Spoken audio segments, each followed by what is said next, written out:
Hello மக்களே, ஜூலை 22 அவள் வருவாள serial promo review தான் பார்க்க போறோம். உங்களுக்கு என்னோட ரிவ்யூ பிடிச்சிருந்தா சீரியல் கிட்ட இருப்ப மறக்காம சப்ஸ்கிரைப் பண்ணிக்கோங்க. நம்ம சலங்கையொலி சீரியலும் மேகா சந்தேசம் சீரியலும் போட்டுட்டு இருக்கோம். ஸோ அதையும் பார்க்கணும்னு நினைக்கிறாங்க, அதே வீடியோ ஃபுல்லா பாருங்க. இங்க எப்படியோ நம்ம ஜானு விவேக் கல்யாணம் நல்லபடியா முடிஞ்சிருச்சு. தேவயானி வழக்கம் போல கத்திட்டு இவ மட்டும் மருமகளா ஆல்ரெடி எடுத்து வச்சான்னா நான் அங்கேயே பெட்ரோல் ஊத்தி எனக்கு கொளுத்திப்பேன்னு சொல்லிட்டு அவங்க பாட்டு கத்திட்டு போறாங்க. லக்ஷ்மி இதெல்லாம் பார்த்து ஏங்கி அழுகுறாங்க. இதுக்குதான் விவேக் நான் முதல்ல படிச்சு சொன்னேன், குடும்பத்துல இருக்க எல்லாரும் சம்மதிச்சதுக்கு அப்புறம் கல்யாணம் பண்ணிக்கலான்னு. இப்படி பாரு, நீ இப்படி திருட்டுத்தனமா கல்யாணம் பண்ணனால இப்ப என்ன பிரச்சனை பாரு. இதனால இனிமேல் வாழ்நாள் ஃபுல்லா இதனால ஜானு தான் கஷ்டப்பட போறா வாழ்நாள் ஃபுல்லா. அது சின்னத்தைக்கு பிடிக்காத இந்த கல்யாணத்தை அவங்க எப்படி ஏத்துப்பாங்க நீ நினைக்கிற? இனிமேல் ஜானுக்கு வாழ்க்கை ஃபுல்லா இனிமேல் நரகமா தான் இருக்க போகுது அப்படின்னு சொல்லி ஏங்கி அழுதுட்டு இருக்கிறாங்க.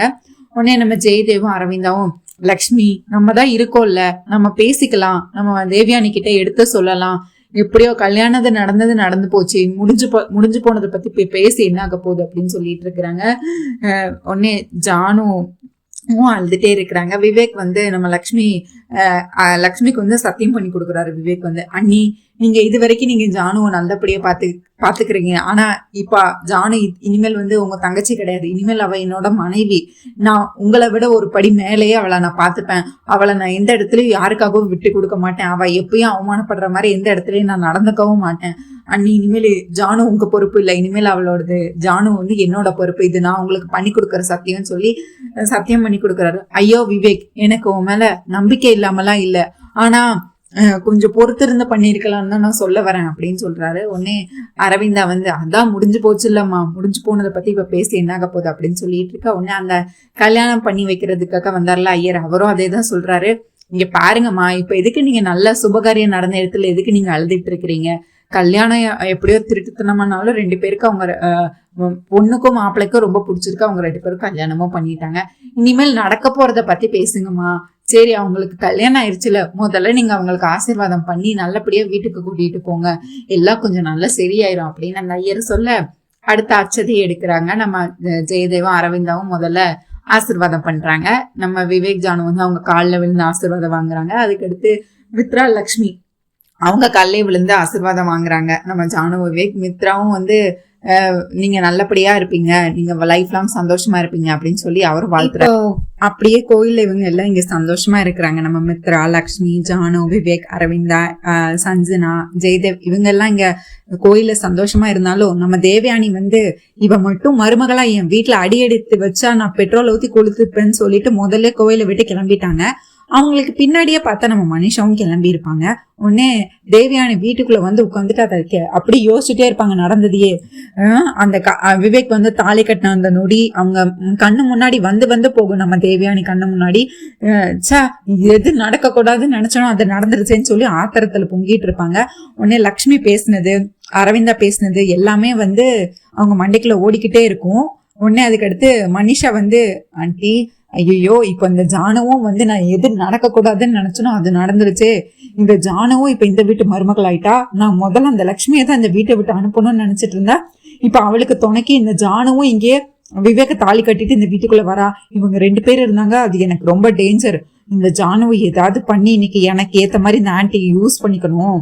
இந்த ஜானுவை கண்டிப்பா நான் இந்த வீட்டுக்குள்ள விடக்கூடாது, அதுக்கு நம்ம தான் ஏதாவது பிளான் பண்ணணும் அப்படின்னு சொல்லிட்டு நம்ம மனிஷா நல்ல வெறுப்பேத்துறதுக்காக இவங்க கோவத்தை இன்னும் தூண்டி விடுறதுக்காக, என்ன ஆண்டி இப்போ என்ன உங்க மருமக அந்த ஜானுவை நீங்க உங்க மருமகளா ஏத்துக்க போறீங்களா?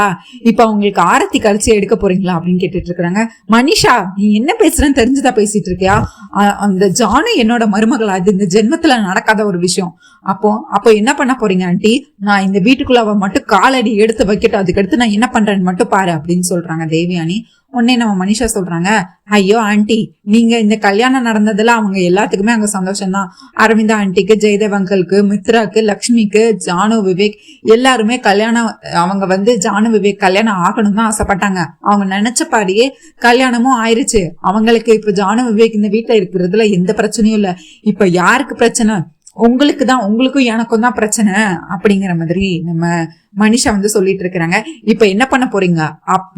நம்ம சைடு ரொம்ப வீக்கா இருக்கு, நம்ம சைடு என்ன மனுஷா நீயும் அவங்க சைடு சேர போறியா அப்படின்னு கேட்டுட்டு இருக்கேன். ஐயோ ஆண்டி, நான் சாகிற வரைக்கும் நான் உங்களுக்காக மட்டும்தான் இருப்பேன். நான் எப்பவுமே நீங்க என்ன முடிவு எடுக்கிறீங்களோ நான் உங்க சைடு மட்டும் தான் இருப்பேன். ஆனா நீங்க ஒண்ணு நல்லா நினைச்சு பாத்தீங்களா ஆண்டி, இங்க பாருங்க, முதல்ல அரவிந்த ஆண்டி தான் இந்த வீட்டுக்கு மூத்த மருமகளா இருந்தாங்க. அதனால அவங்க இந்த வீட்டுல என்ன சொன்னாலும் நடந்துட்டு இருந்துச்சு. இந்த வீட்டுல நீங்க 2ஆவதா வந்த மருமகனால உங்க பேச்சே எடுபடலை. இப்ப பாருங்க, உங்களுக்கு தெரியாம உங்களை மறைச்சு இவ்வளவு பெரிய ஒரு கல்யாணத்தை முடிக்கிற அளவுக்கு, உங்களுக்கு பிடிக்காதுன்னு தெரிஞ்சும் ஒரு கல்யாணத்தை முடிக்கிற அளவுக்கு அவங்களுக்கு அங்க இருக்கிற எல்லாருக்கும் தைரியம் வந்திருக்குன்னா பாருங்க, உங்க பவர் என்னன்னு நீங்க காட்டணும் ஆண்டி. இவங்களுக்கு எல்லாம் அந்த அரவிந்த ஆண்டி தான் மூத்த மருமகன்னா இந்த நந்தன் குடும்பமும் அவங்களதான் தலையில தூக்கி வச்சு ஆடுது. அப்ப நீங்க என்ன சும்மாவா ஆண்டி அப்படின்னு சொல்லி பிரச்சனை எங்க இருக்கு, இவங்க தேவையில்லாம என்னென்னலாமோ பேசி நம்ம மனிஷா வந்து நம்ம தேவயானி மனசை இன்னுமே ரொம்ப மாத்திக்கிட்டு இருக்கிறாங்க.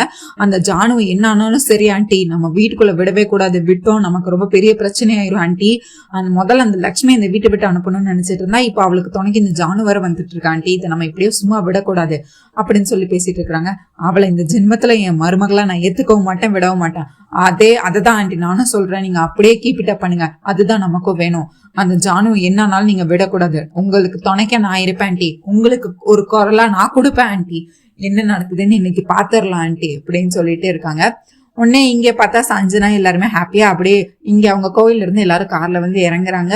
உடனே இங்க வந்து ஆரத்தி எடுக்கணும்ல, இப்ப தானே கல்யாணம் ஆகி முதல் முறையா வீட்டுக்குள்ள வராங்க அப்படின்னு சொல்லிட்டு நம்ம சஞ்சனா வந்து என்ன சரி ஆரத்தி எடுக்கலாமா, அதுக்கு முன்னாடி நீ வந்து விவேக், நீ ஜானு பேரு சொல்லு, ஜானு வந்து என்னோட கணவர்னு உங்க 2 பேரும் பேரை மாத்தி மாத்தி சொல்லி வலது கால எடுத்து வச்சு வீட்டுக்குள்ள வாங்க அப்படின்னு சொல்லி அந்த சம்பிரதாயத்தெல்லாம் சொல்லிட்டு இருக்கிறாங்க. அடுத்து ஆரத்தி கரைச்சி எடுத்து வர்றதுக்காக லட்சுமி வந்து உள்ள போய் ஆரத்தி எல்லாம் கரைச்சி எடுத்துட்டு வந்து ஆரத்தி எடுக்கலான்னு வராங்க. உடனே சஞ்சனா அவங்க கையில இருந்து வாங்கி இருக்கட்டும் நீ கொடுங்க, நானே என் தம்பிக்கு நானே வந்து ஆரத்தி எடுக்கிறேன் அப்படின்னு சொல்லிட்டு நம்ம விவேக்கு வந்து நம்ம சஞ்சனா வந்து ஆரத்தி எடுத்துட்டு இருக்கிறாங்க. 2வது சுத்தும் போது பார்த்தா அப்படியே அந்த ஆரத்தி தட்டு பறக்குது. யாருன்னு பார்த்தா நம்ம தேவயானி என்று தான் தள்ளி விட்டுடுறாங்க. தள்ளி விட்டோன்னே அரவிந்தா எல்லாருமே ஷாக் ஆறாங்க. ஒண்ணு மித்ரா எல்லாருமே ஷாக் ஆனா அரவிந்தா வந்து கேக்குறாங்க, தேவயானி நீ என்ன பண்றன்னு தெரியுதா, நான் என்ன பண்றேன்னு எனக்கு நல்லாவே தெரியுது, இவ என் மருமகளா, அது இந்த ஜென்மத்துல நடக்காத விஷயம், இது ஒரு கல்யாணம், இந்த கல்யாணத்துக்கு ஒரு ஆரத்தி ஒரு கேடா அப்படின்னு சொல்லி இவங்க வந்து வழக்கம் போல வந்து நஞ்ச கொட்டுறாங்க. அப்படி கோவத்தை ஃபுல்லா கொட்டிட்டு இருக்கிறாங்க நம்ம தேவயானி. உடனே நம்ம மித்ரா வந்து சொல்றாரு கல்யாணம் நடந்து முடிஞ்சு போச்சு, இதுக்கு அடுத்து இதை ஏத்துக்கிறது தானே நல்லது சித்தி அப்படின்னு சொல்லிட்டு இருக்காங்க. ஜெயதேவா அதான் சொல்றாரு, நடந்து போச்சு, அதை மாத்தா இனிமேல் யாரால முடியும், நமக்கு பிள்ளைங்க சந்தோஷம் தான் முக்கியம்னு நினைக்கணும் தேவயானி, உன் பையனை நீ விட்டு கொடுப்பியா, அவனுக்கு ஜானுவும் தான் பிடிச்சிருக்கு, ஜானுவும் நல்ல பொண்ணு, நல்ல பண்பான பொண்ணு, அடக்கமான பொண்ணு, அவளால என்ன பிரச்சனை வரப்போகுது, அவளே நல்ல பொண்ணு, நல்ல குணமுள்ள பொண்ணு அப்படின்னு சொல்லிட்டு இருக்காங்க. எனக்கு இந்த கல்யாணம் பிடிக்கல, எனக்கு இவளை பார்த்தாலே பிடிக்கல, இவளை என் மருமகளா இந்த ஜென்மத்துல நான் ஏத்துக்கவே மாட்டேன் அப்படின்னு சொல்லிட்டு இருக்கிறாங்க. உடனே நம்ம லக்ஷ்மி இப்ப பேசுறாங்க, அத்தை நீங்க வந்து ஏத்துக்கிட்டாலும் ஏத்துக்கலனாலும், உங்களுக்கு பிடிச்சாலும் இல்ல எனக்கு உங்களுக்கு பிடிச்சாலும் பிடிக்கலனாலும், எனக்கு பிடிச்சாலும் பிடிக்கலனாலும், ஜானு கழுத்துல விவேக் தாலி கட்டிட்டான், இனிமேல் வந்து விவேக் தான் வந்து ஜானுவோட புருஷன், இதை நீங்க ஏத்துக்கிட்டாலும் ஏத்துக்கலனாலும் நந்தன் வீட்டு குடும்பத்து மருமகளா ஜானு தான் இருக்க போற அப்படின்னு சொல்றாங்க. லக்ஷ்மி என்ன நீ முதல்ல இந்த கல்யாணம் உனக்கு தெரியாம நடந்ததுன்னு சொல்லிக்கிட்டு இருந்த, இப்ப என்னமோ நீ அவங்களுக்கு வக்காலத்தை வாங்கிட்டு இருக்க, என்ன நினைச்சிட்டு இருக்க நீ மனசுல அப்படின்னு சொல்லிட்டு இருக்கிறாங்க. உடனே அதுக்கடுத்து இப்படி வந்து நஞ்ச கொட்டிட்டு இருக்கிறாங்க. உடனே அதுக்கடுத்து மித்ரா வந்து மனிஷா நீயாச்சும் தேவயானி சித்திக்கு புரியவே அப்படின்னு சொல்றாங்க. என்ன மித்ரா நீ பேசிட்டு இருக்க, தேவயானி ஆண்டி வந்து விவேக்கோட கல்யாணத்தை பத்தி எவ்வளவு கனவெல்லாம் கண்டிருந்தாங்க தெரியுமா, எப்படி பண்ணணும் யார பண்ணணும் அப்படின்னு சொல்லி அவ்வளவு ஆசைகள் அவ்வளவு கனவுகள் இருந்தது, அதுல எல்லாம் மண்ணை போடுற மாதிரி இப்படி பண்ணிட்டு வந்தா நான் வந்து எப்படி இதுக்கு வந்து தேவயானி ஆண்டி கிட்ட பேச முடியும், தேவயானி ஆண்டி எப்படி எல்லாம் பண்ணணும்னு என்கிட்ட சொல்லியிருக்காங்க, நான் பக்கத்துல இருந்து பாத்திருக்கேன் கேட்டிருக்கேன், அதெல்லாம் விட்டுட்டு இப்ப போய் நான் வந்து எப்படி நான் பேச முடியும், இது ரொம்ப தப்பு மித்ரா அப்படின்னு சொல்லி மனிஷா வந்து அந்த பல்ட்டி அடிச்சிடுறாங்க. அதாவது எனக்கும் இந்த கல்யாணம் பிடிக்கல அப்படிங்கறத அவங்களும் மனிஷாவும் வந்து நஞ்ச கக்கிட்டு இருக்கிறாங்க. உடனே நம்ம லக்ஷ்மி வந்துட்டு பாரு விவேக், நீ இப்ப எதுக்கு நீ அமைதியா இருக்க, நீ எங்க பேச வேண்டிய இடத்துல நீ இப்ப பேசிதாகணும், இதெல்லாம் நடக்கணும் உனக்கு முன்னாடியே தெரியாதா, நீ தாலி கட்டிட்டு வந்தா இதுக்குதான் நான் எல்லார் சம்மதத்தோடையும் உங்க கல்யாணம் நடக்கணும்னு நான் ஆசைப்பட்டேன், இப்ப பாரு இப்பவும் நீ அமைதியா இருக்கியா அப்படின்னு சொல்லி நம்ம லக்ஷ்மி வந்து கேக்குறாங்க. ஐயோ அண்ணி, யாருக்கு பிடிச்சாலும் பிடிக்கலனாலும் என்னோட மனைவி ஜானு தான், ஜானுவோட கணவர் நான் மட்டும்தான், விவேக் மட்டும்தான். இது யாரு பிடிச்சாலும் பிடிக்கலனாலும் இவ தான் இந்த நந்தன் குடும்பத்தோட மருமக. அம்மாக்கு பிடிச்சாலும் பிடிக்கலனாலும் இனிமேல் ஜானு இந்த வீட்டுலதான் என்னோட ஒய்ஃபா, அதாவது விவேக் என்னோட மனைவியா, அப்புறம் நந்தன் வீட்டு குடும்பத்து மருமகளா இந்த வீட்டுலதான் இருப்பா. அதை தடுக்க யாராலும் முடியாது அப்படின்னு சொல்றாரு. டே, என்ன எதிர்த்து பேசுற அளவுக்கு உனக்கு திமிராயிட்டா? என்னடா பேசிக்கிட்டு இருக்க அப்படின்னு சொல்லிட்டு இருக்காங்க. ஒருவேளை இவங்க ஜானுவை ஏத்துக்கலன்னா, அதுக்கடுத்து விவேக் சொல்றாரு, ஒருவேளை இவங்க ஜானுவை ஏத்துக்கலன்னா எனக்கும் பிரச்சனை இல்ல, என் பொண்டாட்டிக்கே மரியாதை இல்லாத இந்த வீட்டுல நான் இதுக்கு இருக்கணும், நானும் ஜானுவோட இந்த வீட்டை விட்டு வெளியே போறேன் அப்படின்னு சொல்றாங்க. அதுக்கடுத்து மனிஷா மனசுக்குள்ள கணக்கு போடுறாங்க. ஐயையோ, அப்போ இந்த விவேக்கும் ஜானுவும் வெளியே போயிட்டாங்கன்னா அது இன்னும் பிரச்சனையாயிருமே. அதுக்கடுத்து இந்த ஆன்டியை வச்சு ஒண்ணுமே சாதிக்க முடியாது, இவங்க ரொம்ப டம்மியாயிருவாங்க. இல்ல இங்க இருக்கிற வரைக்கும் தான். ஆல்ரெடி இப்போ நம்ம லக்ஷ்மி அவளோட 3 கோல்ல ஒரு கோலை இப்ப நிறைவேற்றிட்டா. ஜானு விவேக் கல்யாணம் தான் நடத்தணும்னு நினைச்சா அதை நடத்திட்டா. இதுக்கு அடுத்து இப்படியே விட்டோம்னா இந்த நந்தன் இப்போ விவேக் ஜானு இந்த வீட்டை விட்டு வெளியே போனாங்கன்னா சொத்து எல்லாம் இந்த வீட்டை விட்டு வெளியே போயிரும். அப்படி மட்டும் போயிடுச்சுன்னா அடுத்து பாதி சொத்து விவேக் ஜானுக்கு போயிரும். அப்புறம் அவங்க சந்தோஷமா அங்க வாழ ஆரம்பிச்சிருவாங்க. மித்ரா இங்க லட்சுமியோட வாழ ஆரம்பிச்சிருவான். அதுக்கடுத்து ஐயோ இதை விடக்கூடாது, இப்படியே விட்டோம் அவ்வளவுதான். அதுக்கடுத்து இந்த ஆன்டி பழி வாங்க மாட்டாங்க, அப்படியே மாறிடுவாங்க. விவேக் வெளியே போனா நான் விடக்கூடாது, ஏதாச்சும் பண்ணு மனிஷா, ஏதாச்சும் நீதான் பண்ணணும் நான் மனிஷாவே மனசுக்குள்ள நினைக்கிறாங்க. அதுக்கடுத்து சரி ஆண்டி, நீங்க மன்னிச்சிருங்க ஆண்டி, அவங்கள இனிமேல என்னதான் மாத்த முடியும். மனிஷா என்ன பேசுறேன்னு தெரிஞ்சுதான் நீ பேசிட்டு இருக்கியா? ஐயோ ஆண்டி, இங்க எல்லாரும் உங்களை பார்த்துட்டு இருக்கிறாங்க, இப்ப நம்ம இது பண்ணாலும் தேவையில்லாம சண்டைதான் வரும். இப்போதைக்கு அவங்கள அக்செப்ட் பண்ணுங்க, அப்புறம் பாத்துக்கலாம். நான் தான் சொல்றேன்ல, நான் சொல்றதை மட்டும் செய்யுங்க, என்னமோ பண்ணி தொலைங்க அப்படின்னு சொல்லி நம்ம தேவயானி கோச்சுக்கிட்டு வீட்டுக்குள்ள போறாங்க. அப்புறம் நம்ம சஞ்சனா இன்னொரு ஆரத்தி தட்டை எடுத்துட்டு ஆரத்தி எடுத்து வீட்டுக்குள்ள கூட்டிட்டு போ அப்படின்னு சொல்றாங்க. உடனே சஞ்சனாவும் இன்னொரு ஆரத்தி தட்டை எடுத்துட்டு நம்ம விவேக் ஜானுக்கு ஆரத்தி எல்லாம் எடுத்துட்டு திரும்ப வீட்டுக்குள்ள போறாங்க. நம்ம ஜானு புது மருமகள்ல விளக்கேத்துறாங்க. விளக்கேத்து சாமி கும்பிடுறாங்க. கடவுளே, நான் இது வரைக்கும் நிறைய கஷ்டத்தை அனுபவிச்சிட்டேன். இப்ப இந்த கல்யாணத்தையும் என் சின்னத்தைக்கு பிடிக்காம தான் நான் இந்த கல்யாணத்தையும் பண்ணியிருக்கிறேன். அவங்க மனசு மாறணும். ஆனா அவங்க மனசு மாறுதோ இல்லையோ, எனக்கு எந்த கஷ்டத்தை வேணாலும் கொடு. ஆனா என்னால என் அக்கா இனிமேல் எந்த கஷ்டமும் அடையக்கூடாது. என் லக்ஷ்மி அக்காவுக்கு இந்த கல்யாணத்தால எந்த பிரச்சனையும் வரக்கூடாது. என்னால எந்த பிரச்சனையும் வரக்கூடாது. அதை மட்டும் பண்ணி கொடுங்க கடவுளே. நான் வேற எந்த வரமும் எனக்கு கேட்கல. என்னால எங்க அக்கா எந்த இடத்துலயும் அவமானப்படக்கூடாது அப்படின்னு சொல்லி இந்த நேரத்துல கூட நம்ம ஜானு லக்ஷ்மிக்காக மனமுறைகி கடவுள்கிட்ட வேண்டிட்டு இருக்கிறாங்க. ஜானு இங்க விளக்கேத்தி அதுக்கடுத்து எல்லாரும் சந்தோஷமா பேசிட்டு இருக்கிறாங்க. உடனே மனிஷா ஸ்கோர் பண்றதுக்காக அவங்களும் பேசிட்டு இருக்கிறாங்க. அடுத்து பார்த்தா சரி, அரவிந்தாவும் ஜெயதேவும் திரும்பியும் வீட்டுல ஆசீர்வாதம் பண்றாங்க. அதாவது நீங்க பிள்ளை குட்டியெல்லாம் பெற்று 16 செல்வங்கள் பெற்று பெருவாழ்க்கை வாழ்க்கை அப்படின்னு சொல்லிட்டு ஆசீர்வாதம் எல்லாம் நம்ம ஜெயதேவும் அரவிந்தாவும் திரும்பியும் விவேக்கும் ஜானுக்கும் அந்த வீட்டுல வச்சு திரும்ப ஆசீர்வாதம் பண்றாங்க. அதுக்கடுத்து ஜானு விவேக் திரும்ப நம்ம லக்ஷ்மி கிட்ட ஆசீர்வாதம் வாங்கணும். ஆனா மித்ரா இப்போ பக்கத்துல நின்று பண்ண மாட்டார்ல, ஏன்னா இங்கதான் வீட்டுல மனிஷா இருக்காங்கல்ல. உடனே அவரு யோசிச்சுட்டே இருக்கிறாரு.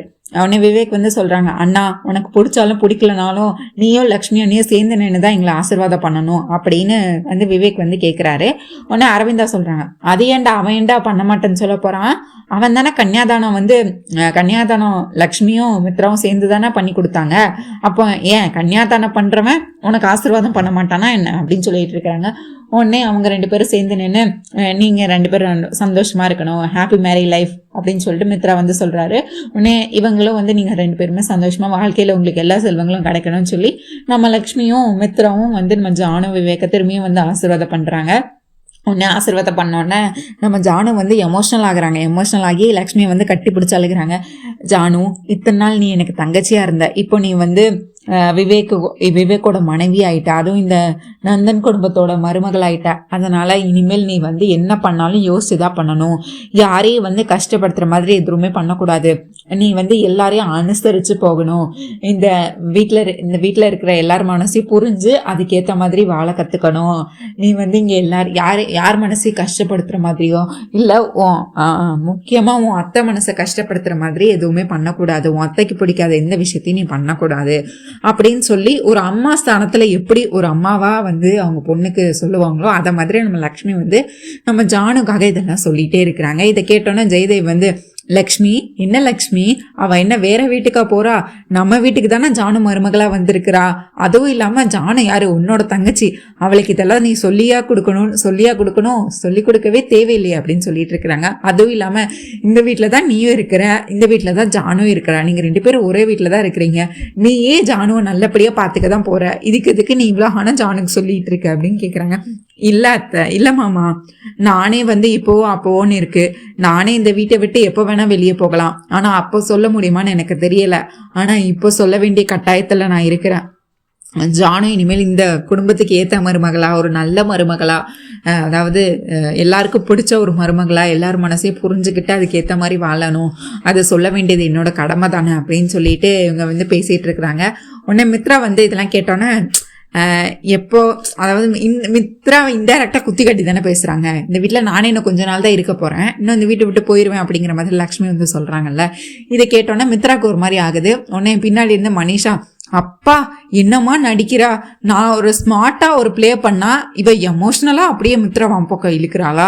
ஏ லக்ஷ்மி, நீ என்ன பிளான் பண்ணாலும் சரி, உன்னோட ஜானு வந்து இந்த வீட்டுல ஒன்னும் சந்தோஷமா வாழ விட மாட்டேன்டினா, கண்டிப்பா உங்க 2 பேத்தையும் நான் நல்லபடியாவே வாழ விட மாட்டேன் அப்படின்னு சொல்லி நம்ம மனிஷா வந்து மனசுக்குள்ள இந்த மாதிரி வன்மத்தை வந்து வளர்த்துட்டு இருக்கிறாங்க. உடனே ஜெயதேவ் வந்து சொல்றாரு, ஜெயதேவ் அரவிந்தாவும் சொல்றாங்க, நீ லக்ஷ்மி இந்த வீட்டு விட்டு போக போற, கண்டிப்பா மித்ரா உன்னை புரிஞ்சுப்பான், மித்ரா எந்த தப்பும் இல்லைன்னு உன்னை புரிஞ்சுக்கிட்டு மித்ராவும் நீங்களும் சேர்ந்து சந்தோஷமா வாழதான் போறீங்க, அது நடக்கும். ஏன் அவன் கட்டின புருஷன் இங்கே இருக்கும்போது நீ எதுக்கு இதெல்லாம், இப்ப எதுக்கு இந்த நல்ல காரியம் நடந்த வீட்டுல எதுக்கு நீ இதெல்லாம் பேசிட்டு இருக்க அப்படின்னு சொல்லி லக்ஷ்மியை சொல்லிட்டு இருக்கிறாங்க. உடனே அதுக்கு அடுத்து மனிஷா ஏதாவது குட்டையை குழப்பணும்ல, தேவையில்லாம ஓவரா பேசிட்டு இருக்காங்கன்னு சொல்லிட்டு, விவேக், ஜானு, நீங்க எல்லார்கிட்டயும் ஆசீர்வாதம் வாங்கிட்டீங்க, ஆன்டி கிட்ட ஆசீர்வாதம் வாங்கணும்ல, சரி வாங்க நான் உங்களை கூட்டிட்டு போறேன் அப்படின்னு சொல்லி நல்ல பேர் எடுக்கிறதுக்காண்டி, மித்ரா முன்னாடி நல்ல பேர் எடுக்கிறதுக்காண்டி அச்சனை தட்டை எடுத்துட்டு, அதாவது அச்சத தட்டை எடுத்துட்டு விவேக் ஜானுவையும் கூட்டிட்டு போறாங்க. உடனே அதுக்கு அடுத்து அங்கேயோ அவங்க வெள்ளி மாதிரி அப்படி எரிச்சல்ல உட்காந்துருக்குறாங்க. இன்னைக்கு நடந்ததெல்லாம் நினைச்சு பார்த்துட்டு கோவத்துல உட்காந்துருக்குறாங்க நம்ம தேவயானி. ஆண்டி வாங்க விவேக், வாங்க ஜானு அப்படின்னு சொல்லிட்டு, ஆண்டி அதான் கல்யாணம் ஆயிடுச்சுல, விவேக் ஜானு வந்திருக்கிறாங்க, நீங்க ஆசீர்வாதம் பண்ணுங்க ஆண்டி அப்படின்னு சொல்றாங்க. என்ன மனிஷா எல்லாம் தெரிஞ்சுதான் பேசிட்டு இருக்கேன் அப்படின்னோன்னா சைகையில வந்து, நீங்க என்ன பார்த்துட்டே இருக்கிறீங்க, ஆண்டி காலில் விழுந்து ஆசீர்வாதம் வாங்குங்கன்னு சொல்றாங்க. உடனே அவங்க கீழே வந்து ஆசீர்வாதம் வாங்குறாங்க. உடனே கண்ணை காட்டுறாங்க நம்ம மனிஷா, ஆசீர்வாதம் பண்ணுங்க ஆண்டி அப்படின்னு கண்ணை காட்டுறாங்க. உடனே இவங்களும் அந்த அச்சத்தை எடுத்து சும்மா எரியிற மாதிரி, அதாவது நல்லபடியா அன்பல பண்ணல, சும்மா கோவத்துல தூக்கி எரிவாங்கல்ல, அந்த மாதிரி அந்த அச்சத்தை தூக்கி எரியிறாங்க. உடனே இதை பார்த்தோன்னே இதுவும் ஆசீர்வாதம் தான், சரி நீங்க போயிட்டு வாங்க அப்படின்னு சொல்லி நம்ம விவேக் ஜானியையும் அனுப்பி வச்சுட்டு கதவை அடிச்சுட்டு, என்ன உடனே தேவயானியும் மனிஷாவும் சண்டை போட்டுட்டு இருக்கிறாங்க. தேவயானியும் தான் கேட்குறாங்க, என்ன மனிஷா முதல்லலாம் எனக்கு சாதகமா பேசுற மாதிரி பேசிட்டு அந்த மித்ரா கிட்ட நல்ல பேர் எடுக்கிறதுக்காண்டி இந்த ஜானுவை இந்த வீட்டு மருமகளா ஏத்துக்கிட்டியா? என்ன நினைச்சிட்டு இருக்க? டபுள் கேம், என்கிட்டே நீ டபுள் கேம் ஆடிட்டு இருக்கியா? என்கிட்ட வந்து எனக்கு சப்போர்ட்டா இருப்பேன்னு சொல்லிட்டு மித்ராவை பார்த்தோன்னே அவளை இந்த வீட்டு மருமகளா ஏத்துக்கிட்டேன், அவளுக்கு ஆர்த்தி எடுக்கணும்னு சொல்ற, நீ என்ன பண்ணாலும் சரி அவளை என் மருமகளா நான் ஏத்துக்கவே மாட்டேன் அப்படின்னு சொல்லிட்டு இருக்காங்க. ஐயோ ஆண்டி நீங்க இன்னும் என்ன புரிஞ்சுக்கவே இல்லை அப்படின்னு சொல்றாங்க. இன்னும் ஒன்னும் புரிஞ்சுக்கல அப்படின்னு கேட்குறாங்க. ஐயோ ஆண்டி நான் எது பண்ணாலும் இப்போ நான் உங்க நல்லதுக்கு தான் பண்றேன், இப்படி சொல்லி என்னை ஏமாத்திட்டு இருக்கியா? ஐயோ ஆண்டி நீங்க உங்க பேர் எங்கேயும் டேமேஜ் ஆகக்கூடாது, உங்களுக்கு கெட்ட பேர் வரக்கூடாதுன்னு தான் நான் இவ்வளவும் பண்ணிட்டு இருக்கேன் அப்படின்னு சொல்றாங்க. என்ன சொல்றேன்? ஐயோ ஆண்டி இப்போ நீங்க ஆசீர்வாதம் பண்ணாம ஏதாவது பண்ணாம ஜானுவும் விவேக்கும் இந்த வீட்டை விட்டு வெளியே போயிட்டாங்கன்னா அடுத்து சொத்து எல்லாமே விவேக் பேர்ல போயிடும். அடுத்து அந்த ஜானு சொத்துக்கு எல்லாம் மகாராணியா வீட்டுல கால் மேல உட்காந்துட்டு விவேக்கோட சந்தோஷமா வாழ ஆரம்பிச்சிருவா. அதே அவன் இந்த வீட்டுல இருந்தானா உங்களுக்கு நினைச்ச நேரம்லாம் நீங்க ஜானுவை டார்ச்சர் பண்ணிக்கலாம், இது சரியில்லை அது சரியில்லைன்னு அவளை தினம் நம்ம நோகடிச்சு ஜானு விவேக்கை ஈஸியா பிரிச்சிடலாம். அவ இந்த வீட்டை விட்டு வெளியே போனான்னா ஜானு விவேக்கை பிரிக்கிறது ரொம்பவே கஷ்டமாயிரும். இதே வீட்டில் ஒரே வீட்டில் இருந்தாங்கன்னா ஜானுக்கும் விவேக்குக்கும் ஏதாவது இடையில ஏதாவது சண்டையை மூட்டி விட்டு விவேக்கே ஒரு கட்டத்தில் எனக்கு இந்த ஜானுவே வேண்டாம், நான் இந்த ஜானுவை டிவோர்ஸ் பண்ணுறேன்னு சொல்லி அந்த ஜானுவே, அதாவது இந்த விவேக்கே இந்த ஜானுவை இந்த வீட்டை விட்டு வெளியே அனுப்பிடுவான். அதுக்கடுத்து நீங்கள் பார்த்த பொண்ணோட விவேக்குக்கு சூப்பராக கல்யாணத்தை பண்ணிடலாம். நான் இப்போ உங்கள் நல்லதுக்காக தான் யோசிச்சுட்டு இருக்கேன், ஆனால் நீங்கள் தான் என்னை புரிஞ்சுக்கவே மாட்டீங்க அப்படின்னு சொல்லிட்டு இருக்கிறாங்க. அப்படியா மனிஷா சொல்கிற, அப்போ நீ சொல்கிறதெல்லாம் உண்மையா அப்படின்னு கேட்டுட்டு இருக்காங்க. ஐயோ ஆண்டி நான் எது யோசிச்சாலும் உங்க நல்லதுக்காக மட்டும்தான் இருக்கும், நீங்க எதை பத்தி யோசிக்காதீங்க அப்படின்னு சொல்லிட்டு இருக்கிறாங்க. உடனே அதுக்கடுத்து பார்த்தா இப்போ நம்மளுக்கு என்ன அடுத்த கட்ட பிளான் என்னன்னா, நம்ம இப்போ அவங்க 2 பேத்துக்கு நடக்கிற ஃபர்ஸ்ட் நைட்டை முதல்ல நிறுத்தணும். அதுக்கு என்ன பிளான் பண்ணணும்னு அதை பத்தி யோசிங்க. இன்னைக்கு ஜானு விவேக்குக்கு மட்டும் ஃபர்ஸ்ட் நைட் நடக்கவே கூடாது, அதை நிறுத்துறதுக்கு என்ன பண்ணணும்னு பாருங்கன்னு சொல்லி பிளான் பண்ணிட்டு இருக்கிறாங்க. அடுத்து மித்ராவும் மனிஷாவும் சந்திக்கிறாங்க. மனிஷாவுக்கு வந்து நன்றி சொல்லிட்டே இருக்காரு மித்ரா. தேவியானி அத்தை சித்தி மனசை நீ எப்படி மாத்துவேன்னு எனக்கு தெரியல, நீ இன்னைக்கு பெரிய உதவி பண்ணியிருக்க, எப்படியோ ஜானு விவேக் வீட்டுக்குள்ள வந்ததுக்கு நீ தான் முக்கிய காரணம், தேங்க்ஸ் மனிஷா அப்படின்னு சொல்லிட்டு இருக்கிறாங்க. ஐயோ மித்ரா, இது என்னோட கடமை கூட, நான் இந்த வீட்டு மருமகளா நான் இது கூட பண்ணலன்னா எப்படி? மருமகளா? ஆமா, நீ என் கழுத்துல தாலி கட்டுவல்ல, அப்ப நான் தானே இந்த வீட்டு மூத்த மருமக. அப்போ இந்த மூத்த மருமகளுக்கான சில கடமைகள்லாம் இருக்கும்ல, அதை தானே நான் இன்னைக்கு பண்ணியிருக்கேன், இதுல என்ன மித்ரா தப்பு இருக்கு அப்படின்னு சொல்றாரு. உடனே மித்ரா வந்து அமைதியா அப்படியே அந்த இடத்த விட்டு கிளம்பிடுறாரு. என்ன மித்ரா, அது எப்படி மித்ரா, நான் செய்யற நல்லதெல்லாம் உனக்கு வேணும், உனக்கு தேவையப்பெல்லாம் என்னை யூஸ் பண்ணிப்ப, ஆனா என்னை கல்யாணம் பேச்செடுத்தா மட்டும் அப்படியே நகண்டிட்டு ஓடிடுற. இருக்கட்டும், நீ என் கழுத்துல தாலி கட்டுற வரைக்கும் நான் இதெல்லாம் பண்ணி தான் தீரணும் அப்படின்னு சொல்லி இவங்க பண்ணிட்டு இருக்கிறாங்க. அடுத்து, ஜானு, நான் இந்த வீட்டு மூத்த மருமகளா உன்னை என்ன பண்றேன்னு மட்டும் பாரு, உன்னை இந்த வீட்டுல வாழவே விட மாட்டேன்டி, உன்னை என்ன பண்றேன்னு மட்டும் பாரு, டார்ச்சர்னா எப்படி இருக்குன்னு உனக்கு நான் காட்டுறேன்டின்னு மனசுக்குள்ள நினைச்சிட்டு இருக்கிறாங்க நம்ம மனிஷா. அடுத்து ஜெயதேவா அரவிந்தாவும் பெருமையா பேசிட்டு இருக்கிறாங்க.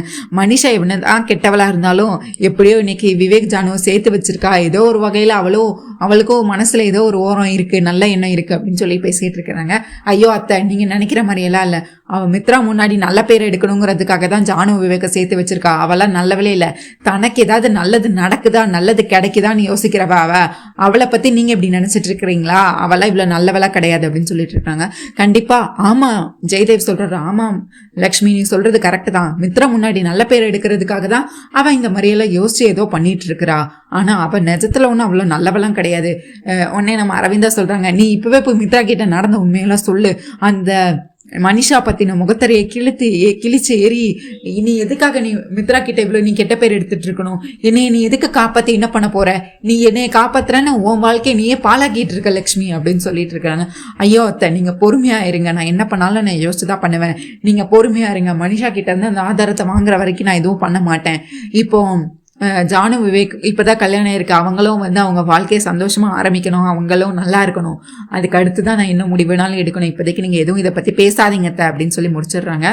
அடுத்து திரும்பியும் வந்து ஐயரை வீட்டுக்கு கூப்பிட்டுருக்குறாங்க. அதாவது ஃபர்ஸ்ட் நைட்டுக்கான நேரம், நல்ல நேரம் குறிக்கிறதுக்காக அந்த ஐயர் வந்துருக்கிறாரு. 2 பேர் ஜாதகத்தை எடுத்து வச்சு, ஓகே இன்னைக்கு ஒரு 11 மணிக்கு நல்ல நேரம் இருக்கு அப்படிங்கிற மாதிரி அந்த ஐயர் வந்து சொல்லிட்டு இருக்கிறாரு. அதுக்கடுத்து அடுத்தடுத்த சடங்குக்கெல்லாம் வந்து நல்ல நேரம் பார்க்கலாமா சொல்லலாமா அப்படின்னு சொல்லி அந்த ஐயர் வந்து பேசிட்டு இருக்கிறாரு. இங்க யாரெல்லாம் இருக்கான்னு பார்த்தா, நம்ம சஞ்சனா, லக்ஷ்மி, மித்ரா, ஜெயதேவ், அரவிந்தா எல்லாம் இருக்கிறாங்க. ஆனா மனிஷாவும் இங்கதான் நின்று எல்லாத்தையும் பார்த்துட்டு இருக்கிறாங்க. தேவயானி இல்லை. ஆனா தேவயானி இல்லைன்னா நம்ம லக்ஷ்மி வந்து விட்டுருவாங்களா? இந்த நல்ல செய்தி சொல்ற நேரத்துல தேவயானி அத்தை இங்கதான் இருக்கணும், போய் கூட்டிட்டு வா சஞ்சனா. ஐயோ அண்ணி, நான் போய் கூப்பிட்டேன், என்னைய திட்டி விட்டுட்டாங்க, செம்ம கோவத்துல இருக்காங்க அம்மா. உடனே அரவிந்தா சொல்றாங்க, அவதான் கோவத்துல இருக்கல, விட்டுருமா, இப்போதைக்கு அவளை பேசினா அவன் கோவத்தை வந்து பெருசு பண்ண வேண்டாம், இப்படியே விட்டுரு, நம்ம பேசிக்கலாம், அப்புறமா பேசிக்கலாம் அப்படின்னு சொல்றாங்க. இல்ல அத்தை, இது விவேக் ஜானோட முக்கியமான கட்டம், அவங்க வாழ்க்கையை தொடங்க போறாங்க, இந்த நேரத்துல அவங்க அம்மா இல்லாம மனசு கஷ்டமா இருந்தா நல்லாவா இருக்கும், அவங்களும் இங்க இருக்கணும் கண்டிப்பா அப்படின்னு சொல்லிட்டு இருக்கிறாங்க. உடனே நம்ம மித்ரா வந்து மனசு கேட்காம, யார்கிட்ட சொன்னா வேலை நடக்கணும் அவருக்கு தெரியும்ல, லக்ஷ்மி என்னதான் சொன்னாலும் அவங்க போய் தேவயானி கிட்ட பேசினா அவங்க என்ன வரவா போறாங்க, மனிஷா நீ போய் சித்தியை கூட்டிட்டு வரியா அப்படின்னு சொல்றாங்க. அது என்னோட கடமை மித்ரா, நீ சொன்னே நான் செய்யாம இருப்பேனா, இந்த உனக்காக நான் என்ன வேணா பண்ணுவேன் மித்ரா, நான் இப்பவே போய் அத்தை கிட்ட அதாவது ஆண்டி கிட்ட, தேவயானி ஆண்டி கிட்ட பேசி அவங்கள முழு மனசோட நான் இந்த இடத்துக்கு கூட்டிட்டு வரேன், நீ இதுக்கும் கவலைப்படாத மித்ரா அப்படின்னு சொல்லி இந்த இடத்துலயும் நம்ம மனிஷா வந்து ஸ்கோர் பண்ணிட்டு இருக்கிறாங்க. அதுக்கு அடுத்து இவங்க நேரா போய், ஆண்டி அங்க எல்லாரும் வெயிட் பண்ணிட்டு இருக்கிறாங்க, வாங்க உங்களதான் கேட்டுட்டு இருக்கிறாங்க. என்ன மனிஷா, அவங்க கல்யாணம் பண்ணி இப்ப வீட்டுக்கு கூப்பிட்டு வந்தாச்சு, அடுத்து என்ன அவங்க ஃபர்ஸ்ட் நைட்டுக்கு நானே போய் அனுப்பி வைக்கணும்னு நினைச்சிட்டு இருக்கியா, நீ என்ன இப்படியே எனக்கு ஹெல்ப் பண்றேன்னு அந்த மித்ராக்கு சாதகமா எல்லாத்தையும் பண்ணிட்டு இருக்கிறியா, என்ன நீ என்ன கேனே ஆக்கிட்டு இருக்கியா நீ அப்படின்னு சொல்லி கோவப்பட்டு இருக்கிறாங்க நம்ம தேவயானி. உடனே இவங்க மனிஷா, ஐயோ ஆண்டி இப்போ என்ன, நீங்க அங்க இல்லைன்னா இன்னும் தான் உங்க மேல உங்களுக்கு எரிச்சல் வரும், கோபம் வரும், நீங்க அங்க போய் சும்மா இருங்க மட்டும் செய்யுங்க, இன்னைக்கு கண்டிப்பா ஃபர்ஸ்ட் நைட் நடக்காது, ஃபர்ஸ்ட் நைட்டுக்கான ஏற்பாடு எல்லாமே நடக்கும், ஃபர்ஸ்ட் நைட் ரூமுக்கு நம்ம ஜானு கூட போவோம், ஆனா அங்க ஃபர்ஸ்ட் நைட் நடக்காது, ஏன்னா நான் பண்ணி வச்சிருக்க வேலை அப்படி, நான் பக்காவா எல்லாத்தையும் பிளான் பண்ணி காய் நகர்த்திட்டு இருக்கிறேன்.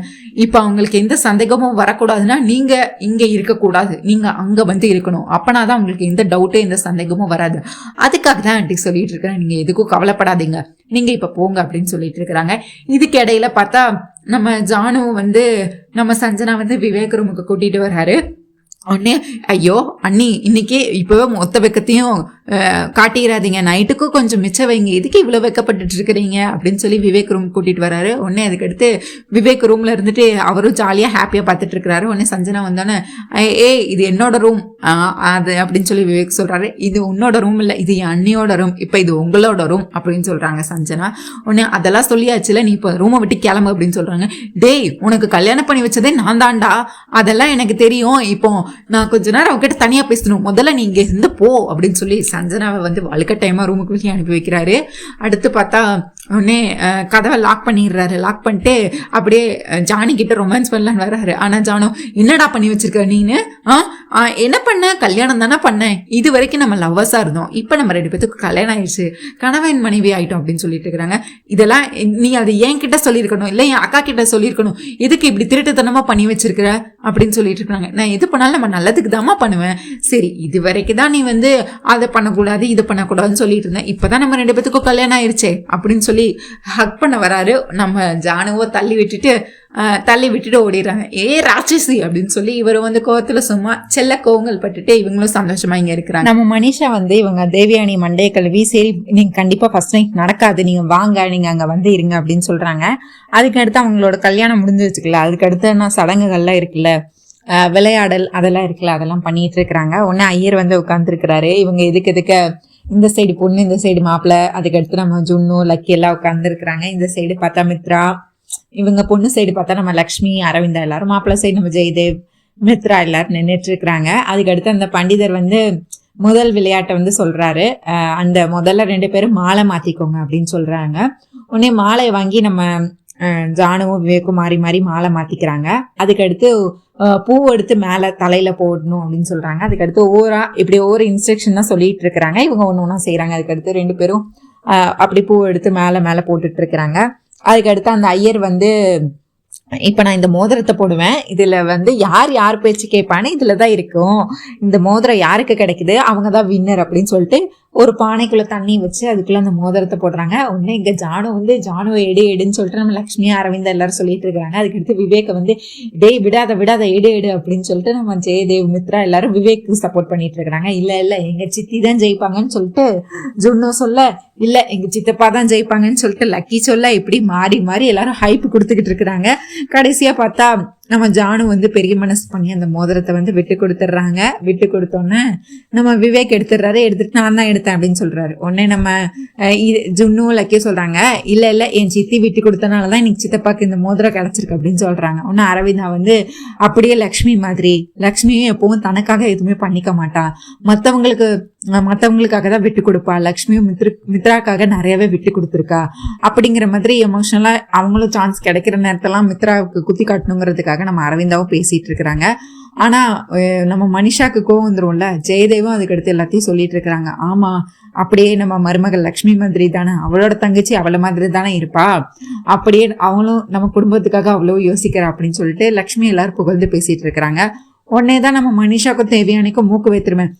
உடனே நம்ம மனிஷா வந்து முடிஞ்சு போன கதையை பத்தி பேசி என்ன நடக்க போகுது, நீங்க என்னமோ உங்க மருமகன் தூக்கி தலையில தூக்கி வச்சு ஆடிட்டு இருக்கிறீங்க, ஆனா உங்க மருமக தானே உங்க பிசினஸ் எல்லாத்தையும், உங்க பிசினஸ் ஷேர்ஸ் எல்லாத்தையும் இன்னொருத்தருக்கு பேருக்கு எழுதி கொடுத்தா உங்களை நடுத்தெருப்புக்கு கொண்டு வந்து நிறுத்தினா, ஏன் அப்ப சொல்லலையே உங்க லக்ஷ்மின்னு, எப்படிதான் நீங்க இவ்வளவு பண்ணியும் வந்து உங்க மருமகன் தூக்கி வச்சு தலையில ஆடிட்டு இருக்கிறீங்கன்னு எனக்கு புரியவே இல்லை ஆண்டி அங்கிள் அப்படின்னு சொல்லிட்டு இருக்கிறாங்க. மனிஷா என்ன நடந்துச்சுன்னு உனக்கும் தெரியும் எனக்கும் தெரியும், நீ எதுக்கு தேவையில்லாம பேசிட்டு இருக்க.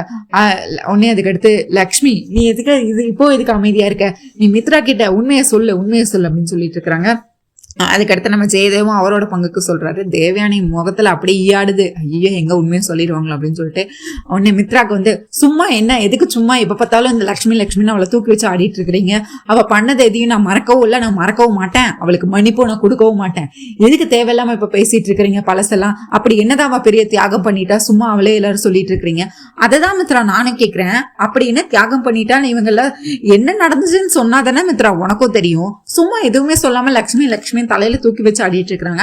அதுக்குதான் மித்ரா எனக்கு கோவம் வருது, சொன்னா மட்டும் இவங்களுக்கு கோவம் மட்டும் நிறைய வருது அப்படின்னு சொல்லி திரும்பியும் சொல்லிட்டு இருக்காங்க. சரிங்க ஆண்டி, நீங்க லட்சுமி தலையில தூக்கி வச்சு ஆடுறீங்கல்ல, சொல்லுங்க அப்படின்னு சொல்லிட்டு இருக்கிறாங்க. மனிஷா உனக்கு நல்லாவே தெரியும் லட்சுமி, இதுக்கடுத்து நீ எதுக்கு அமைதியா இருக்க அப்படின்னு கேட்டுட்டு இருக்கிறாங்க. உடனே அத்தை அதுக்கான நேரம் இது இல்ல, நேரம் வரும்போது நானே சொல்லுவேன், நீங்க விடுங்க அத்தை, இப்போதைக்கு இப்ப ஜானு விவேக் இதை பத்தி மட்டும் பேசுவோம், வேற இதை பத்தி பேச வேண்டாம் அப்படின்னு சொல்லிட்டு திரும்ப அடுத்த வந்து தேங்காய் மாதிரி ஒரு பூ ஃபுல்லா சுருட்டி, மல்லிகை பூ ஃபுல்லா தேங்காய் சைஸ்க்கு சுருட்டி அதை 2 பேரும் மாறி மாறி பால் மாதிரி போட்டு அதுக்கடுத்து ஒவ்வொரு விளையாட்டா இந்த மாதிரி நடந்துகிட்டே இருக்கு. அதுக்கடுத்து எல்லா விளையாட்டும் முடிஞ்சிருது. எப்படியோ லக்ஷ்மி அவங்க கல்யாணம் தான் திடுதிடுன்னு நடந்தாலும் நீ வந்து அதுக்கடுத்து சம்பிரதாயங்கள் எல்லாத்தையுமே நீ கரெக்டான நேரத்துக்கு எல்லாத்தையும் பண்ணியிருக்க. நீ வந்து ரொம்பவே நல்ல ஒரு அம்மா ஸ்தானத்துல இருந்து ஜானுக்கு நீ எல்லாத்தையும் பார்த்து பண்றேன்னு சொல்லி அரவிந்தா திரும்பியும் நம்ம லட்சுமியை புகழ்ந்து பேசிட்டு இருக்கிறாங்க. அப்பா அப்படின்னு சொல்லிட்டு சரி முதல் இரவு ஏற்பாடு அதுக்கடுத்து பண்ணலாம் அப்படின்னு சொல்லிட்டு இங்க விவேக் ஜானு ரூம் பெட்ரூமை வந்து அலங்காரம் பண்ணிட்டு இருக்கிறாங்க. யார் அலங்காரம் பண்றான்னா வேற யாரு, நம்ம சஞ்சனாவும் லக்ஷ்மியும் தான் அலங்காரம் பண்ணிட்டு இருக்கிறாங்க. அந்த நேரத்துல பார்த்தா சஞ்சனா வந்து பேசி கொடுக்குறாங்க. அண்ணி உங்களுக்கு ஏதாச்சும் என் மேல கோவமா, உங்களுக்கு தெரியாம இந்த கல்யாணம் நடந்துருச்சுன்னு சொல்லி உங்களுக்கு என் மேல கோவமா ஆண்டி, என்கிட்ட மூஞ்சி கொடுத்தே பேச மாட்டீங்க. ஐயோ இல்ல சஞ்சனா, எனக்கு மேல கோவலா இல்ல, வருத்தம் தான். நீங்க வந்து உங்க அம்மாவோட சம்மதத்தையும் சேர்த்து பண்ணிருக்கணும். ஏன்னா அப்புறம் ஜானு வாழ்க்கை இதுக்கு அடுத்து நரகமாயிரும். அதுக்காக தான் நான் யோசிச்சேனே தவிர வேற எதுக்காகவும் இல்லை. ஆனா எப்படியோ ஜானு விவேக் கல்யாணம் நடந்துருச்சுல, எனக்கு அதுவே சந்தோஷம் தான் அப்படின்னு சொல்லிட்டு இருக்காங்க. இல்ல அண்ணி, அம்மா வந்து எவ்வளவு மோசமா ஜானு அந்த லாட்ஜில் வச்சு பண்ணியிருக்காங்கன்னு எனக்கு அதை கேட்டு வந்து எனக்கு அதை ஜீர்ணிச்சிக்கவே முடியல. ஆனா நீங்க என் வாழ்க்கையை அன்னைக்கு சரி பண்றதுக்காக நீங்க எவ்வளவு மெனக்கிட்டீங்கன்னு எனக்கு நல்லாவே ஞாபகம் இருக்கு. அதுக்கு எனக்கு உங்களுக்கு பதிலுக்கு எனக்கு என்ன செய்யணும்னு தெரியல. ஆனா அதே நேரத்துல ஜானு இந்த மாதிரி அம்மா ஒரு நிலைக்கு தள்ளியிருப்பாங்கன்னு நான் கனவுல கூட நினைக்கல. அதுக்காக பதிலுக்கு என் அம்மாவுக்கு நல்ல புத்தி வரணும், ஒரு ரிவெஞ்சா இருக்கணுங்கிறதுக்காக தான் ஜானு விவேக் கல்யாணத்தை நான் நடத்தி வச்சேன், வேற எதுக்காகவும் இல்ல அத்தை அப்படின்னு சொல்லி, வேற எதுக்காகவும் இல்ல நீ அப்படின்னு சொல்லி பேசிட்டு இருக்கிறாங்க. இந்த நேரத்துல இப்படி பேசிட்டு இருக்கும் போதே வந்து சஞ்சனா ஒன்று ஃபோன் அடிக்குது. உடனே வெளியே போறாங்க. ஐயோ சொல்லுங்க, நான் இங்கதான் இருக்கேன், இங்க எந்த பிரச்சனையும் இல்லை, இங்க கல்யாணம் எல்லாம் நல்லபடியா முடிஞ்சிருச்சு அப்படின்னு சொல்லிட்டு இருக்கிறாங்க. மித்ரா வராரு. அண்ணா கொஞ்சம் உள்ள போய் கொஞ்சம் ஹெல்ப் பண்ணுங்கண்ணா, இங்க முதலிரவுக்கான ஏற்பாடெல்லாம் அவங்க சஞ்சனா வந்து சொல்றாங்க. விவேக் ஜானு ரொம்ப ரெடி பண்ணுங்க போங்க. இது நானா? ஆமா லட்சுமி, நீ மட்டும் உள்ள தனியா இருந்து கஷ்டப்படுத்திட்டு இருக்கிறாங்க. நேரம் வேற ஆயிட்டு, நல்ல நேரம் வேற, அதாவது ஐயர் குறிச்சு கொடுத்த நல்ல நேரம் வேற போயிட்டே இருக்கு, நீங்க சீக்கிரம் போய் முதல்ல ரெடி பண்ணிட்டு வாங்க அப்படின்னு சொல்லிட்டு இருக்கிறாங்க. உடனே இவரும் போய் இது நான் போகணுமா? ஆமா நான் போங்க. நம்ம சஞ்சனா வளர்க்கட்டாம தள்ளி விட்டுட்டு போன்ல பேசிட்டு இருக்கிறாங்க. அதுக்கடுத்து பார்த்தா நம்ம லக்ஷ்மி அங்க உட்காந்து அந்த ஏற்பாடு பெட்டெல்லாம் ரெடி பண்ணிட்டு இருக்காங்க, பூவால அலங்காரம் பண்ணிட்டு இருக்காங்க. உடனே சஞ்சனா பின்னாடி நிக்கிறது மித்ரான்னு தெரியாம சஞ்சனா நினைச்சு, என்ன சஞ்சனா அங்கேயே நின்றுட்டு இருக்க, வந்து ஹெல்ப் பண்ண நேரம் ஆச்சுல்ல அப்படின்னு சொல்லிட்டு இருக்கிறாங்க. உடனே இவரும் வந்துட்டு போய் அந்த பூவை எடுத்து வைக்கிறாரு, கையை பாக்குறாங்க. அப்பதான் இது இப்படி ஒரு 2 பேத்துக்கும் கண்ணோட கண்கள் பார்த்துட்டு இருக்கிறாங்க. நம்ம மித்ராவும் லக்ஷ்மியும் மாறி மாறி பார்த்துட்டு இருக்கிறாங்க. உடனே அதுக்கடுத்து நீங்களா அப்படின்னு சொல்லி கேட்கறாங்க லக்ஷ்மி. சஞ்சனா தான் அனுப்புனா, ஃபோன் பேசிட்டு இருக்கான்னு சொல்லி, சரி நீங்க இங்க வைங்கன்னு சொல்லிட்டு இப்படி 2 பேரும் பக்கத்துல முதல்ல எடுத்து அந்த பூ எடுத்து வச்சுட்டு இருக்காங்க. அதுக்கடுத்து தூரமா போய் நம்ம லக்ஷ்மி வந்து தூரத்துல இருந்து அலங்காரம் பண்ணிட்டு இருக்காங்க. நம்ம மித்ரா வந்து நம்ம லக்ஷ்மியை பாக்குறாரு. லக்ஷ்மி நம்ம மித்ராவை தெரியாத நேரம் 2 பேரும் மாறி மாறி பாத்துக்கிறாங்க. அதுக்கடுத்து கரெக்டா இவங்க மித்ராவும் ஒரு இடத்துல கொண்டு வந்து பூவை முடிக்கிறாங்க, லக்ஷ்மியை கொண்டு வந்து ஒரு இடத்துல முடிக்கிறாங்க. 2 பேரும் முட்டிக்கிட்டு தலையும் முட்டிக்கிறாங்க. சாரி அப்படின்னு சொல்லி இட்ஸ் ஓகே அப்படின்னு சொல்லி பேசிட்டு நம்ம வெளியே வராங்க. உடனே அண்ணி வேலையெல்லாம் முடிச்சிட்டீங்களா, டெக்கரேஷன்லாம் முடிஞ்சிச்சு அப்படின்னு கேட்குறாங்க. எல்லாம் முடிஞ்சிச்சு அப்படின்னு சொல்லி இவங்க பேசிட்டு இருக்கும்போது அரவிந்தாவும் ஜெயதேவும் வராங்க. உடனே இன்னைக்கு எல்லா ஏற்பாடும் அண்ணனும் அண்ணியும் தான் சேர்ந்தாங்க, ரூம் டெக்கரேஷன்லாம் பண்ணாங்க அப்படின்னு சொல்றாங்க. ஓ அப்படியா, மித்ராவும் லக்ஷ்மியும் சேர்ந்து பண்ணாங்களா? கன்னியாதானமும் அவங்க தான் பண்ணாங்க. இப்போ அதாவது முதலிரவுக்கான ஏற்பாடு அவங்க தான் பண்ணியிருக்காங்க. அவங்க ஜானு விவேக்கும் ரொம்பவே சந்தோஷமா இருக்க போறாங்க அப்படின்னு சொல்லி வாழ்த்திட்டு இருக்கிறாங்க நம்ம அரவிந்தாவும் இவங்களும். அதுக்கடுத்து இங்க விவேக் வந்து முதலிரவுக்கான ஏற்பாடுல ரொம்ப சந்தோஷமா துள்ளி குதிச்சுட்டு ஜானு வரப்போறா அப்படின்னு சொல்லிட்டு உள்ளுக்குள்ள சந்தோஷமா எங்கேயும் நடந்துட்டு இருக்கிறாரு. உடனே ஜானுவும் உள்ள வராங்க. உள்ள வந்துட்டு அந்த பாலை குடிக்கிறாங்க. உடனே நம்ம விவேக் பாலை குடிச்சிட்டு நீயும் குடி அப்படின்னு சொல்லிட்டு அவருக்கும் வந்து ஊட்டி விடுறாங்க. விவேக் வந்து ஜானுக்கு ஊட்டி விடுறாங்க. அதுக்கடுத்து இது வரைக்கும் நம்ம லவ்வர்ஸா இருந்திருக்கலாம், ஆனா இதுக்கடுத்து நான் உன்னோட ஹஸ்பண்ட், இனிமேல் வந்து லக்ஷ்மி அக்கா மட்டும், இனிமேல் உன் அக்கா பேச மட்டும் நீ கேட்க கூடாது, இனிமேல் நான் என்ன சொன்னாலும் அதை தான் நீ கேட்கணும் ஜானு. எனக்கு என்ன பிடிச்சதோ அதை மாதிரிதான் நீ நடந்துக்கணும். என் மனசு நோக்காதபடி நீ நடந்துக்கணும். நான் என்ன சொன்னாலும் நீ செய்யணும். எனக்கு பிடிச்சதெல்லாம் செய்யணும். எனக்கு பணிவடைகள் கூட நீ செய்யணும். எனக்கு வேலை கூட நீ செய்யணும் அப்படின்னு சொல்லி சிரிச்சுட்டே சொல்லிட்டு இருக்காரு. ஏன் இப்ப நான் உன் கணவன், நான் என்ன சொல்றேன், நீ இப்ப என் காலில் கூட விழணும், நான் என் காலில் விழுந்து ஆசீர்வாதம் வாங்கணும்னாலும் நீ வாங்கணும் அப்படின்னு சொல்லிட்டு இருக்கிறாங்க. உடனே நம்ம ஜானு போடக்குன்னு காலில் விழுந்துறாங்க விவேகால். ஏய் ஜானு, நீ என்ன பண்ணிட்டு இருக்க? நான் இதை விளையாட்டுக்கு சொன்னேன், நீ எதுக்கு இதை இவ்வளவு சீரியஸா எடுத்துட்டு இருக்க? ஐயோ, நீ என்னோட கணவன் விவேக், நீ இப்ப என்ன, இது வந்து சாஸ்திர சம்பிரதாயம் தான், ஆசீர்வாதம் வாங்குறது வந்து சாஸ்திரம் தான் அப்படின்னு சொல்லி ஆசீர்வாதம் கூட வாங்குறாங்க. இல்ல ஜானு, நீ எப்பவுமே எதுக்காகவும் நீ யாருக்கும் தலை குனிய கூடாது, நீ எப்பவுமே தலை நிமிர்ந்து தான் நடக்கணும், உன்னை யாரும் எதையும் நான் பேச விட மாட்டேன், நீ எப்பவுமே சிரிச்சு சந்தோஷமா இருக்கணும், அதுதான் நான் ஆசைப்படுறேன் ஜானு அப்படின்னு சொல்லி பேசிட்டு இருக்கிறாங்க. உடனே அதுக்கடுத்து 2 பேரும் கண்ணோட கண் பார்த்து ரொமான்ஸ் பண்ணிட்டு இருக்கிறாங்க நம்ம விவேக் ஜானு. அதுக்கடுத்து சரி நான் போய் ரூமை லாக் பண்ணி லைட் அணைக்கிறேன் அப்படின்னு சொல்றாரு. அதெல்லாம் வேண்டாம், நீ பெட்ல படுத்துக்கோ, நான் கீழே படுத்துக்கிறேன் அப்படின்னு சொல்றாங்க. ஜானு, என்ன ஆச்சு, நீ என்ன பேசுற, இன்னைக்கு நமக்கு ஃபர்ஸ்ட் நைட் அப்படின்னு சொல்லி கேட்கிறாரு விவேக். உடனே இருந்தாலும் நம்ம ஜானு, நம்ம வில்லிகள் என்ன பண்ணியிருப்பாங்கன்னா போய் மிரட்டி வச்சிருப்பாங்க நம்ம ஜானுவை. நீ உனக்கும் விவேக்குக்கும் எதுவுமே நடக்க கூடாது, அவன் மேல படுக்கணும், நீ கீழே தான் படுக்கணும், நீ விவேக்க விட்டு தள்ளியாயிரு, இல்ல நான் உன் அக்காவை என்ன பண்ணுவேன்னு எனக்கே தெரியாதுன்னு நம்ம மனிஷாவும் தேவியானையும் போய் முதல்ல மிரட்டி இருப்பாங்க. அதனாலதான் ஜானு வந்து இந்த மாதிரி முடிவெடுத்து நீ மேல படு நான் கீழே படுன்னு சொல்லிட்டு இருப்பாங்க. இதை பத்தி நீங்க என்ன நினைக்கிறீங்கன்னு சொல்லிட்டு கண்டிப்பா கமெண்ட்ஸ்ல சொல்லுங்க. ஆனா உங்களுக்கு என்னோட ரிவ்யூ பிடிச்சிருந்தா சீரியல் கட்டிடுவா மறக்காம சப்ஸ்கிரைப் பண்ணிக்கோங்க, நம்ம வீடியோ லைக் பண்ணுங்க, ஷேர் பண்ணுங்க, ஹை பட்டனை தட்டி விடுங்க. மறக்காம நம்ம சேனல் சீரியல் கட்டிடுவா சப்ஸ்கிரைப் பண்ணிக்கோங்க. நம்ம அவள் வருவாள சீரியல், மேகா சந்தேசம் சீரியல், சலங்கேரி சீரியல் போட்டுட்டு இருக்கோம். எல்லா சீரியலும் பாருங்க. மறக்காம சீரியல் கட்டிடுவுக்கு சப்போர்ட் பண்ணுங்க, சப்ஸ்கிரைப் பண்ணுங்க. தேங்க்யூ மக்களே, நன்றி. நாளை சந்திக்கிறேன். பாய், தேங்க்யூ.